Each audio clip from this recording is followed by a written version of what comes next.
Rumaragas ang pagpapala po sa ating lahat para sa ating pangaraw-araw na talata. Tayo ngayon ay nasa Exodus Kapitulo 34 sa versikulo 10 hanggang versikulo 16.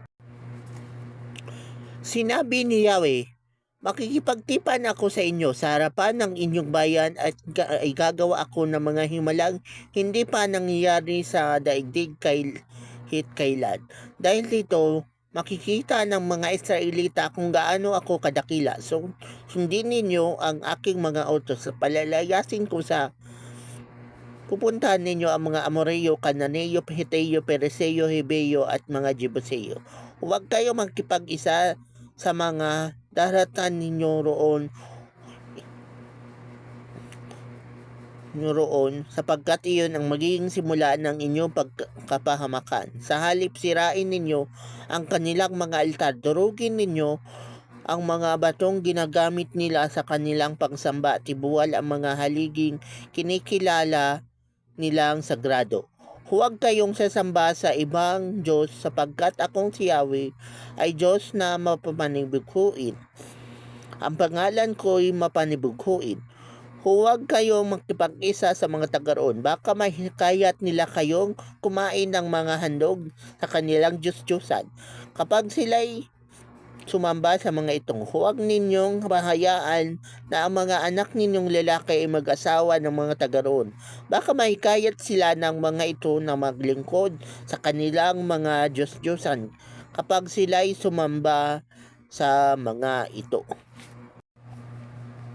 So, ang passage ito ay patungkol doon sa pangako at warning ni Lord sa mga Israelites. So, pinangakuan ni Lord yung mga Israelites na sasamahan niya yung mga Israelites papunta doon sa Promised Land. Pero winarningan ni Lord yung mga Israelites na huwag makipagtipan at huwag mag-asawa ng mga yung mga Kananeo at yung iba pang mga nandoon sa lugar na yon. Kumbaga yung mga dating nanirahan doon sa Promised Land.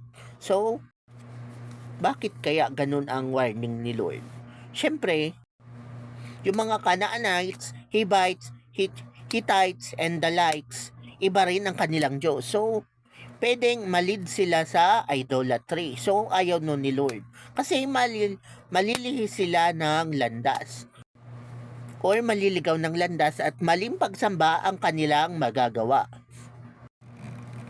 So, dito pa lang sa Old Testament, hindi na ni Lord pinapayagan yung mga Israelites na mag-asawa ng mga hindi nila kalahi or mga unbeliever. So, sa New Testament, ganun din. Ang sabi doon, huwag ka makipagtipan sa hindi kapanalig. Or thou shall not joke with unbelievers. Kasi nga, unbelievers sila. Iba ang kanilang Diyos. Pero si Lord, syempre, sensitive siya. Alam niya ang mga pangangailangan mo, pangangailangan ko, at pangangailangan ng mga Israelites nung panahon na yon. Syempre, aware si Lord na kailangan din na mag-asawa yung mga Israelites. Kaya may pangako pa rin siyang binitawan. Sabi dito sa Proverbs chapter 19 verse 14, house and riches are the inheritance of father, and a prudent wife is from the Lord. So yun na nga, yung prudent wife mo o yung prudent husband o yung future partner mo in the future or yung current partner mo na parehas kayo naglilingkod kay Lord ay galing mismo kay Lord. Meaning, kapwa mo disipulo ng Panginoong Hesus, kapwa mo Kristiyano, naglilingkod din sa Diyos at kinikilala ang Diyos. At syempre, may takot sa Diyos. So yes, sensitive si Lord. Alam niya na kung paano niya yun ibibigay sa tamang oras, sa tamang panahon, at sa tamang pagkakataon. Hindi mo siya pwedeng pangunahan. Kaya ang warning, thou shall not joke with unbelievers. Kasi iba ang Diyos nila. At maliligaw ka talaga ng landas.